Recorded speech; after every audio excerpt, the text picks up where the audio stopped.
Okay, I'm going to do a Zoom lesson about speech at the Virginia Convention, and it is on page 116 of your American Lit book.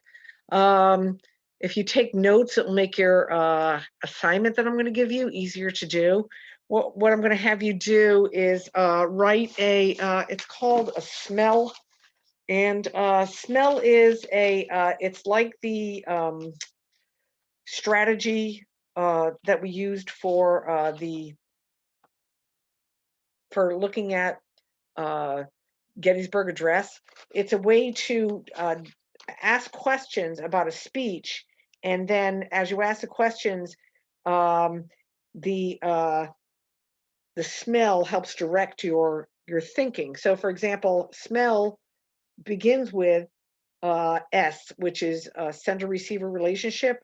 And you ask, what is a sender receiver relationship? Who are the images and language meant to attract? Who is the speaker speaking to? Um, so you describe the speaker in the text.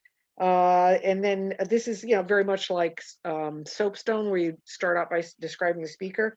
But it also goes to kind of like what is the purpose, like who are they speaking to and what are they saying and why are they saying it? So, you could say the speaker is Patrick Henry at the Hanover County Courthouse in 1834, speaking to the House of Burgesses to convince uh, colonists to go to war against the British. So that would be the S. So you've got the sender, who is Patrick Henry, and then the receiver is several different uh, uh, audiences. Then you have the next M in smell, which is message. And message goes to um, what is the message? What is the purpose of the speech? What is he saying in this speech? Why is he saying it? Like, what is his motive? So there is a um,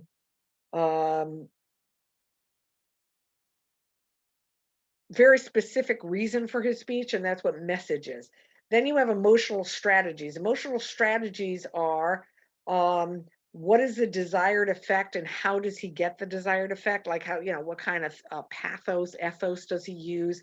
And when he uses a pathos and ethos, um, what is he claiming? Like, all right, so here with emotional strategies, I would say that the extended metaphor throughout the speech of chains and slavery to say being a colony of England or Britain is like being a slave or to an empire.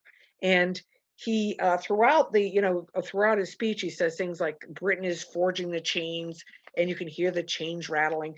So the desired effect is to scare the colonists or make the colonists realize that now is the time to start the revolution, because uh, Britain is Britain is in the process of very aggressive maneuvers, and those very aggressive maneuvers that are detailed throughout the speech are to make the colonists permanently subservient to the government of Britain and the crown. So that is the emotional effect.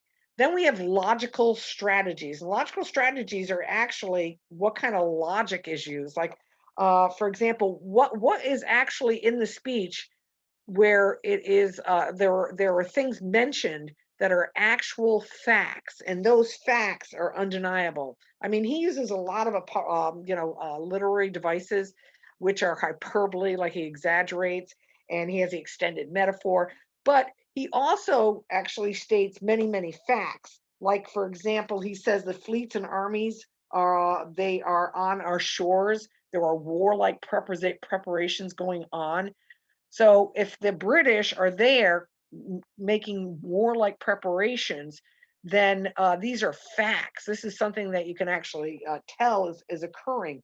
Uh, why is there an accumulation of navies and armies? So if you look in the speech and you say, what facts does he mention? Those are several facts that I just said. And that's what logical strategies are, like the things that are factual. And then finally, language. And language goes to the second L in smell is language. What does the language of the text describe? What is the effect of the writing? So here is where you would mention, the types of things like he uses analogy, the comparison. Pardon me. He uses extended metaphor, the comparison of uh, slavery to the way that the relationship of the British government to the colonists is like that of the owner to the slaves. And he says we're going to be permanently chained if we don't rise up now. So the extended metaphor, that is one of the uses of language. The other use of language might be when he has a mythological allusion, which is like when he talks about the songs of the sirens, and he says we're falling for this song that the British are singing to us, and we're getting lured by it. And just like the sirens led sailors to their death, the British will lead us to our death. And then also he has a lot of biblical allusion, like suffer not yourself to be betrayed by a kiss. That's biblical allusion. And what that means is like Judith kissed Jesus and betrayed him, just so the British will be kind to us and schmooze with us when they're actually going to betray us, right? So that's biblical illusion. And then we also have, we have a lot of delicious stuff here. We have hyperbole, parallelism, alliteration, um, parallelism. I said parallelism. Hyperbole is like, give me liberty, give me death. That's also dramatic overstatement. We have our forger chains, they're clanking, the chains are clanking. That would be alliteration. So there's a lot of language in the use of language to influence the audience in the speech at the Virginia Convention. So I'm going to post smell, and your job is going to be to fill out that smell uh, acronym. And just like you filled out the acronym soapstone for Gettysburg Address, the smell is another AP device provided to students to help them uh, think about how a speech is constructed. So I'm going to post the smell for you for the speech of the Virginia Convention. You're supposed to fill it out. I just went through the answers. And right now in this lesson, I'm going to go very thoroughly through the whole speech of the Virginia Convention. So if this is my guide, I'm using the AP language vertical team guide for how to look at a speech.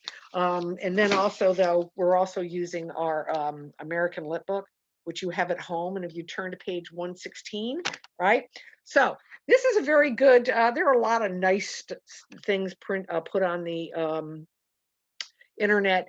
This is a great one. This is a PowerPoint for Speech of the Virginia Convention. Persuasion, a form of discourse, speaking, and writing that uses reason, logos, ethos, and pathos to convince a person. Okay, so this is a persuasive speech that we're reading, the Speech of the Virginia Convention in 1834 by Patrick Henry, where he's trying to convince the legislature to go to war I'm so sorry. I'm saying this is that's so bad of me. I'm looking at the painting. It's not in 1834. It can't be in 1834. That the painting was done in 1834, but the actual speech was delivered in let me see, 1775. I'm so sorry because I'm looking at the date and I'm going, wait a minute.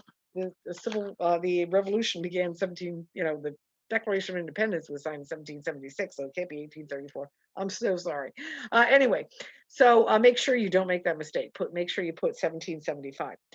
That's when Patrick Henry stood in front of the second Virginia Convention and delivered his speech. Okay, and he was a self-made lawyer. He taught himself the law. Anyway, we have logos, ethos, and pathos, and this is to convince the audience with his persuasive techniques to his way of thinking. So then we have rhetorical devices, and I've already mentioned some, such as parallelism, and there's structures within language that appeal to a reading or listener's sense and help communicate ideas clearly. Then we have um, a rhetorical question. And a rhetorical question is a question that the answer is self-evident. So you ask a question, the answer is like built into the question, it's self-evident. And then parallelism is the kind of structure like government for the people, of the people, by the people. There's several examples of parallelism within the speech of the Second Virginia Convention, and I'll go through them with you. Antithesis is like juxtaposition or contrast. Antithesis is when you have two ideas that you juxtapose next to each other to highlight the differences between the two. And then we have repetition. There is a lot of repetition. When you repeat the words in that, then we also have allusions, which are like biblical allusions, allusions to mythology, like the Song of the Sirens. Okay. And then we go into the next slide, which is persuasive terminology, appeal. In rhetoric, that means persuasion in an argument. Aristotle was created the three types of appeal: logos, which is an appeal to reason; ethos, which is an appeal to like authority. That's where you give you. That's like I said with Malala when she said, "I stand here with Gandhi and Martin Luther King and Muhammad." That was giving herself uh, ethos that gave her like credibility. And then emotion, pathos. So now we have a concession and acknowledgement of part of your opponent's argument is valid. Refutation, like you might say, we are citizens of Britain, and we will always, feel like citizens of Britain, but, right? So you give a concession. Refutation, part of the argument is in which a speaker or writer contradicts the opposing points of view. And then juxtaposition, we have this, right? You put two things next to each other for effect. Then we have motif, which is a repeated theme, recurring a dominant structure. For example, the motif that's repeated in the speech of the Virginia Convention is the chains of slavery. That's how it is to be a colonist, like to be in the chains of slavery. Meta, metam, metamini is when one name is substituted for another. For example, instead of saying the King of England, we say the crown or the throne, right? And when I say the throne, then I'm referring to the King of England. So that's it's like when you say wheels instead of car, right? So when you refer to a part of something and people understand the whole that you're referring to because they know what that part refers to. Oxymoron is contradictory terms. Onomatopoeia is a word with a sound like the clanging of the chains. Metaphor is a subtle comparison in which the author describes a person or thing using words that are meant to be taken literally. So, for example, when he says, "I have but one lamp by which my feet are guided, and that is the lamp of experience," what he means is that his lamp is a metaphor for experience, right? And his experience is lighting the way. Okay, so then we have periodic sentence, parallel subordinate clauses before a main clause. So we will see that. I'll show you that in the speech. Give me liberty or give me death. And here's the rhetorical strategies used. So this is at St. John's Church in Virginia. Okay, so this is absolutely gorgeous the way this is set up. Okay, so let me make sure that my face isn't in the way of reading. Okay, why begin the speech this way? That could be granted as a concession to the opposing view that view that patriotism is important. Don't forget, they're citizens of England. So if you want to be a patriot at this point in time, you love England. England is your mother country, right? No more thinks more highly than I do of patriotism. So this might be, as I say, the concession, as well as abilities of the very worthy gentleman who have just addressed the House. And so this, if he says he's showing respect for those who hold the opposing views. Harris, very worthy gentleman, flattering. So this is pathos, which appeals to emotion. Very good. But different men often see the same subject in different lights. Okay, and that means like from different point of view. Um, and therefore, I hope it will not be thought disrespectful. Again, he's trying to be respectful to a point, just to other points of view, and that is pathos. Is that what it says it was? Pathos, when you're showing respect for other points of view. Um, yes, pathos. Okay. So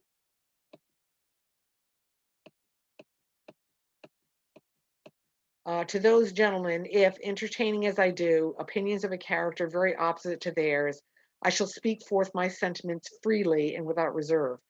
Different lights. Now, here they're talking about lights. The word light symbolizes true spirituality, illumination, aligning his view with the need to fight with God purpose, and that this is appeal to authority, which is ethos. So yes, whenever you invoke the name of God, you're appealing to ethos. Like that's like I say, Malala, Muhammad, Martin Luther King, Gandhi, right? You walk with the greats when you mention the greats. And here he's lights is, as they say, aligning himself with spiritual illumination, which is God. This is no time for ceremony. This is the hook or the attention grabber. So the big thing about this is that there is no time for delay. There's no time to dilly dally. There's no time to fool around. And he's going to, in his speech, talk about very much the immediacy of the problem. All right. The problem is that the British are on the shores of America threatening the colonists, right? So there's a very, very much a sense of immediacy. So that's why he says there's no time for ceremony. Oh, by the way, that is also a cliche. You know, when you say there's no time for ceremony, that's a cliche expression because it's a often repeated phrase. But it is an excellent attention getter, right? Because he's saying we have no time to delay. The question before the House is one of awful moment in this country. For my own part, I consider it nothing less than a question of freedom or slavery, right? Um, this is known as an either or fallacy to create pathos. So, in other words, you don't have a choice. You got two choices, right? Freedom, servitude, right? Those are the two ways you go. So, this is an either or fallacy, and it's in okay. So that's pathos. And this is the beginning of the whole extended metaphor of slavery. Colonialism equals slavery.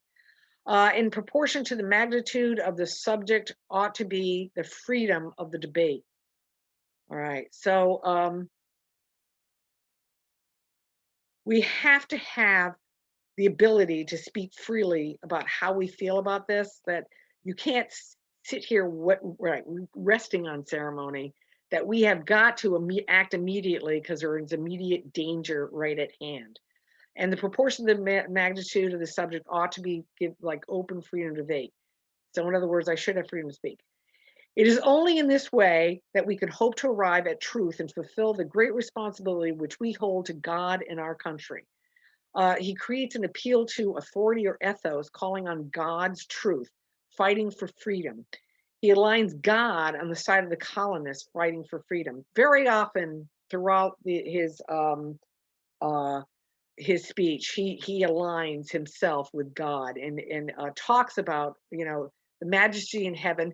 God, he says, would not have given us the ability to fight if he didn't want us to fight. He actually says that at one point. So this is a very good point, that this is ethos, that he is fighting on the side of God. Should I keep my opinions at such a time through fear or giving offense?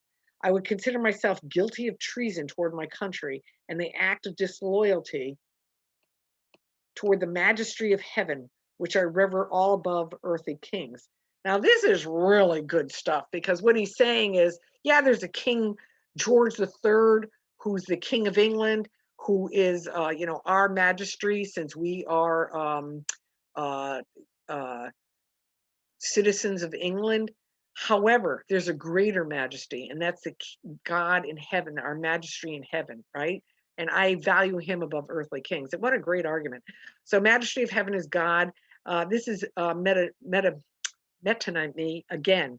Again, that's when you mention a piece of something and that you know what the whole is. Like people know the majesty of heaven is God. So he doesn't say God, but we know that he's referring to God. Just like wheels means car, right? And throne means king. I'll say so by juxtaposing, contrasting God as a majesty in heaven to earthly kings, he creates an appeal to authority or ethos. In other words, who do you value more, God or George III, right? Placing God above the King of England. God has a greatness of character. The king only has a position of authority. Very good. See that? Earthly kings, which would be earthly king again. That word I can't pronounce properly. Metonymy is the king. Earthly king is King George III. Right? Okay. So let's go to the next slide. Mr. President, it's natural to men to indulge in the illusions of hope. So again, this is an allusion to we are apt to shut our eyes against a painful truth and listen to the song of the siren until she transforms us into beasts. So this is an allusion to mythological allusion. If you ever read the Odyssey, Odysseus comes up in one of the challenges against the sirens, they are really gorgeous women who sit on rocks at the side of the shore and they sing a beautiful song. And they all the sailors go, "Oh, beautiful woman at the side of the shore, let's go see him." And they steer the ship in, and then what am I call it? The ship crashes and the sirens eat them. It's always funny because if you had binoculars, in those days they didn't, but if you looked at the beautiful woman on the rock and you looked at the side of the rock, you'd find pieces of flayed flesh and bones because that's where they ate the other sailors that listened to their song. So there he is saying, right, um, metaphorically comparing how the British are pacifying the colonists with empty promises. And this is like the false hopes given uh, by Circe in Homer's Odyssey, who charmed Odysseus' men and transformed them into swines. It's an allusion to, can be used to the metaphor comparison by, but is always first and foremost an allusion. So this is an allusion, a reference to. Allude means to refer to the mythological story in the Odyssey with the sirens. And here they mention also Circe, but the sirens themselves also could have been here. False hopes given by the sirens, like, "Oh my God, there's a beautiful woman there. We're going to, bring the ship over and see them." And it turns out they're man eaters. An illusion can also be used to form a metaphor or comparison, but is always first and foremost an illusion. Okay, so illusion in the Bible, biblical illusions appeal to authority because whenever you refer to the Bible, you are referring to a higher justice, right? So it's referring to a higher authority. This is into beasts. She'll transform us into beasts. This is part of the wise men engaged in a great arduous struggle for liberty. So should we listen to this? Like, are we supposed to listen to the illusions of hope, right? And be lured in just to be like turned into swine or eaten by sirens? Are we disposed to be a number of those who, having eyes, see not, having ears, hear not? You know that is biblical illusion. And again, that's a allusion to a higher authority. The things which we so nearly concern their temporal salvation. For my part, whatever anguish of spirit it may cost, I am willing to know the whole truth, to know the worst, and to provide for it. So, what the part of the argument is it when he addresses the president again? Concession, uh, understand the opposition, refutation, argument against the opposition, and then he refutes by saying that freedom without fighting is only an illusion. It cannot be a reality. In other words, we have to we can see, we can hear, we know what's going on, and we can't take a part-time salvation, right? Whatever anguish of spirit we suffer, right? That's pathos. we have to uh, um, take up arms and fight. And then they have a thing where this is parallel structure because it says, I'm willing to know the whole, to know the worst, to provide for, to da, to da, to da. That's parallel structure. Okay, so now we go down here and we have continuation, the next paragraph. I have but one lamp on my feet to be guided, and that's a lamp of experience. I think I mentioned this, that it's a metaphor and that's a biblical allusion saying that God's word, which is the truth, is the lamp of experience which lights my way, right? I know of no way of judging the future but by the past. This is an appeal to, so this was an appeal to authority when he mentions God. And then logic here is when he says, um, that you have to use past experience to inform your future, right? I know of no way of judging the future but the past. And judging the past, I wish to know what there has been in the conduct of the British ministry for the last 10 years to justify any kind of hope that gentlemen have been pleased to solace themselves with in this house. In other words, where did you get any hope from? Look at the actions of the British for the last 10 years. Where do you think something good's going to happen, right? It is an insidious smile. Um, that is, as they say, an oxymoron. Like an oxymoron is like fire light. Oh no, fire ice.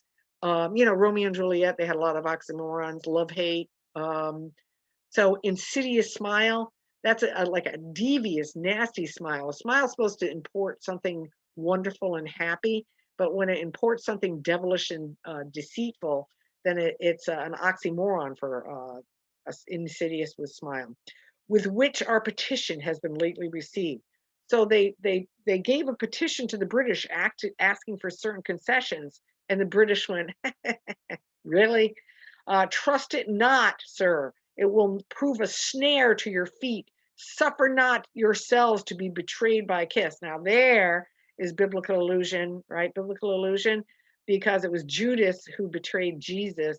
And so that is an allusion to the Bible.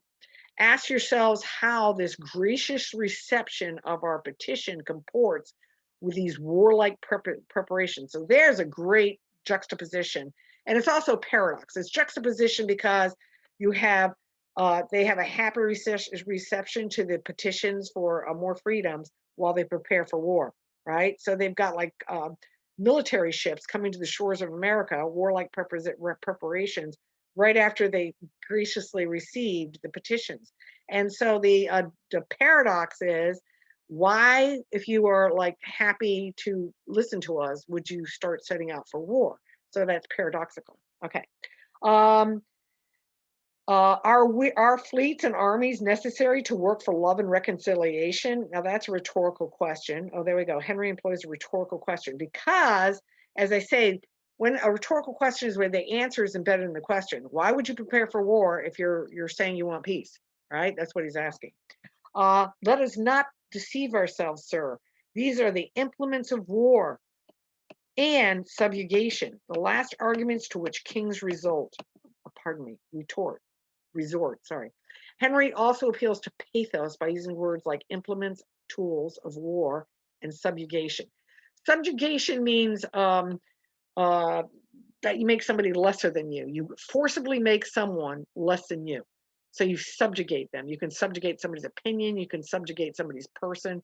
And he's saying they're bringing in warships and armies because they plan on making us subjugated. They're going to take us and confine us, chain us, make us listen to what they say. They have no plans of listening to our petition. I asked, gentlemen, sir, what means this martial array? That means all these ships coming in for war. If its purpose to be not to force us to submission, can gentlemen assign any other possible motive for it? These, again, all rhetorical questions. Has Great Britain any enemy in this quarter of the world to call for this accumulation of navies and armies? Like, hey, we're here in the colonies. Who else is around they're going to fight with? What, are they going to come here and attack the Indians? That's why they were all like building up warships, right? So Henry continues the rhetorical questions that are followed by a declarative sentence answering all. No, here's a declarative sentence. Declarative sentence is when You declare something with a period on it. She has none. And she, again, is whatever that funny word is, metamony, because she is a British Empire. They are meant for us. They can be meant for no other. So these ships are meant for the colonists. That's what all these ships with military preparations, that's why they arrived on shore. They are sent over to bind us and rivet upon us these chains which the British ministry have so long been forging. All right, so Henry uses a metaphor with those who bind and rivet those chains, creating an equal to pathos with slavery. So chains, binding, are all part of like they're going to make us subjugated and turned us into slaves. So this is pathos, and this is not the first reference to slavery. And the motif of slavery is an extended metaphor throughout the entire speech. Yes, they're going to subjugate us. They are forging chains. See that? Forging means like you know that, right? You work on a forge and you wrought metal, and so they are creating the chains. And what have we to oppose them? Shall we try argument? Sir, we have been trying that for the last 10 years. Have we anything new to offer upon the subject? Nothing. We have held the subject up in every light of which it is capable, but it has been all in vain. Shall we resort to entreaty and humble supplication? What terms shall we find which have not been already exhausted? So Henry asked several rhetorical questions. Can we use argument? We've tried that for 10 years, it hasn't worked. Is there anything we have not yet said or done to try to make our case known? Nope. Shall we kiss up to the king? Nope. And what promises should we try to add that have not been already used? In other words, what have we not said, like we will do, to help relieve the situation, to help solve the problem? We've tried everything, and they don't listen, right? So that's what he's here, a succession of rhetorical questions. So then we go back down now. Let us not, I beseech you, sir, deceive ourselves. Sir, we have done everything that we could to avert the storm that is coming on now. So Henry employs a parallel structure. We have, right? And here he's going to say, they've underlined in purple, we have. And that shows, I told you, repetition of a grammatical structure. In other words, you have like pronoun, verb, pronoun, verb, pronoun, verb is a parallel structure. And it balances out your, when you're making lists, especially if you're making a list of things, it adds emphasis. So we have, an are, which indicates all actions are equally important, but they become more emphatic in word choice. So this adds emphasis to set up the whole speech with we have, and then are. All of that, these will create rhetorical structure of cause and effect. So he asks a question and then he gives the answer. We have petitioned, we have remonstrated, we have supplicated. By the way, I asked one group of 11th graders the other day, say, oh, you know what supplicants are? And they're like, no. And I was like, I didn't read Oedipus at the end of last year and Antigone, which you were supposed to. And I am so sorry about how the end of last year let out. But Oedipus and Antigone were the last quarter. And in Oedipus and Antigone, uh, really great plays, phenomenal plays. Um, the supplicants come to Oedipus, and the supplicants are people who are begging, like they're these citizens, and they're begging for Oedipus to find a solution to the plague because so many are dying. All of Thebes is under a plague and people are dying, and they beg the Oedipus, their king, to find a solution. So a supplicant is somebody who's begging.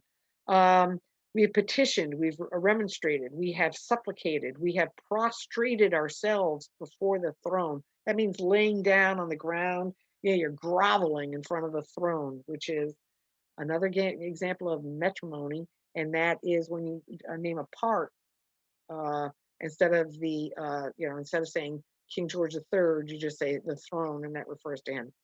And have implored its interposition to arrest the tyrannical hands of the ministry and the parliament.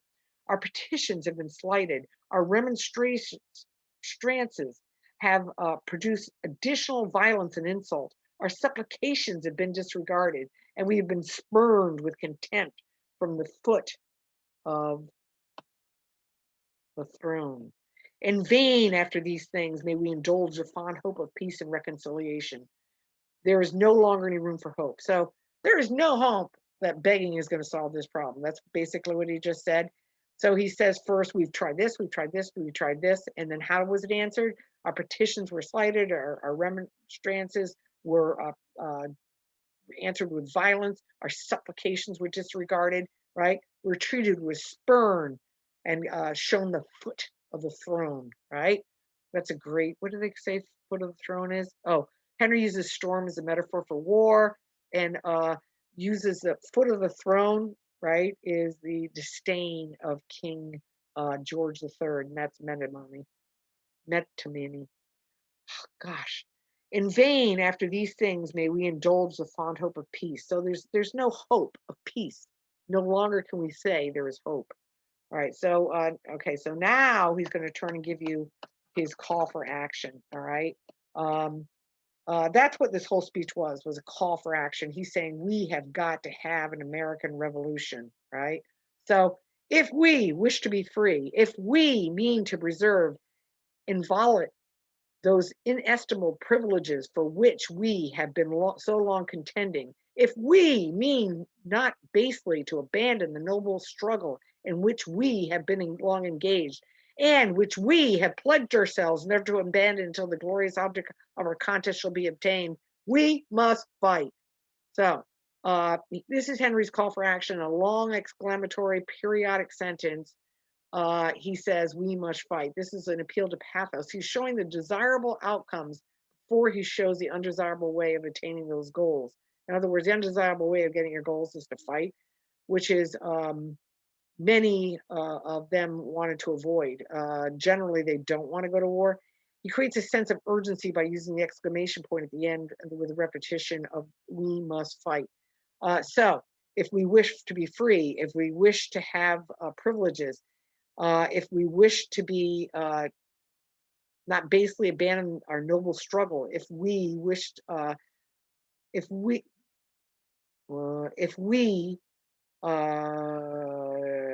wish to reach our glorious object, we must fight.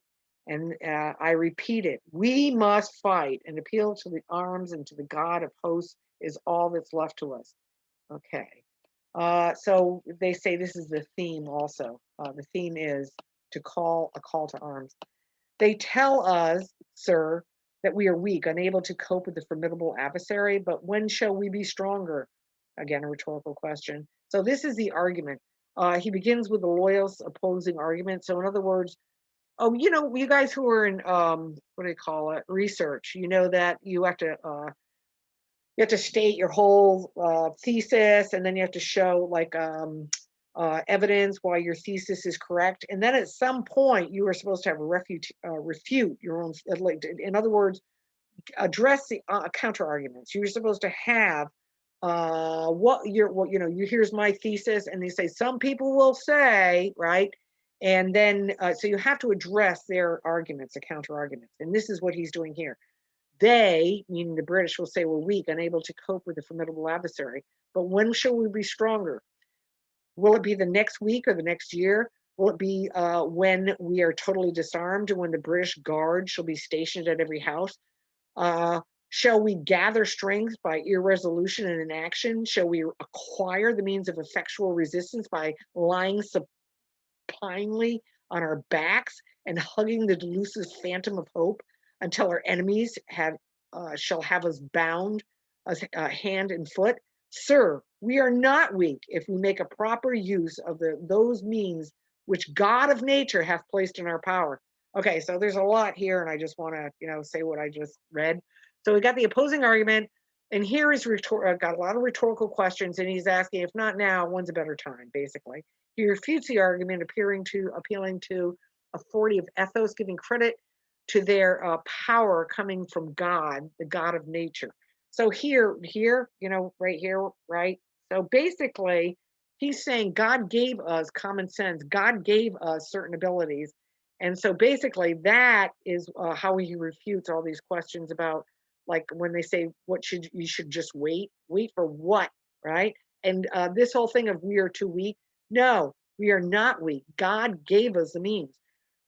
3 millions of people armed with the holy cause of liberty, and in such a country as that which we possess, are invincible as a force with our enemy can stand against us. Besides, sir, we shall not fight our battles alone. So he also creates an appeal to pathos through his use of emotional words to describe the outcomes awaiting. The motif of slavery is extending, right? So in other words, that whole thing where he says we're going to be bound hand and foot. And then liberty and freedom is one of the natural rights imparted upon us by God. Therefore, if you believe in liberty, it's holy. You know, it's God's gift to us, liberty and freedom.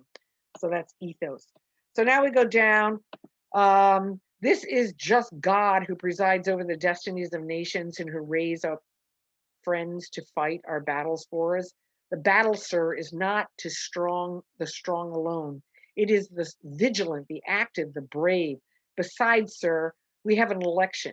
If we were base enough to desire it, it is now too late to retire from the contest. There is no retreat but to submission and slavery. Our chains are forged. Their clanking may be heard on the plains of Boston. The war is inevitable, and let it come. I repeat it, sir, let it come. So here, Henry uses ethos, uniting freedom with God's will and saying that God is raising up allies. There's just God also who's on our side, right, and determines the destiny of nations. Parallel structure, the vigilant, the active, the brave, that's down here. Um, it is the vigilant, the active, and the brave, right? That's, again, a repetition of the grammatical form. His last point of refuting that, you know, you're too weak to do this is that there is no choice because a retreat will only result in slavery, which is the main theme, the extended metaphor throughout his speech. This is yet another appeal to pathos as listeners can picture themselves in chains, right, being controlled by Britain. We also have the onomatopoeia by saying their chains are clanking and may be heard. This reinforces a motif of slavery. And here he creates an urgent call to arms in his imperative exclamatory use of repetition. Let it come, right? So here he is saying, we have to, now is the time for action. It is in vain, sir, to extenuate this matter. Gentlemen may cry, peace, peace, but there is no peace. The war is actually begun. The next gale that sweeps from the north will bring to our ears the clash of resounding arms. Our brethren are already in the field. Why stand we here idle? What is it that gentlemen wish? What would they have? Is life so dear or peace so sweet as to be purchased at the price of chains and slavery? Forbid it, Almighty God. I know not what course others may take, but as for me, give me liberty or give me death. All right, so this is the end of the last opposing argument is when he says in pathos, peace, peace, creates an appeal to pathos, peace, peace, but there is no peace, right? This is an allusion to the biblical meaning. This is also ethos. He is so he's metaphorically describes the advancement of the British military as a gale or a storm that's going to sweep the north. He on a couple of different points he refers to the storm.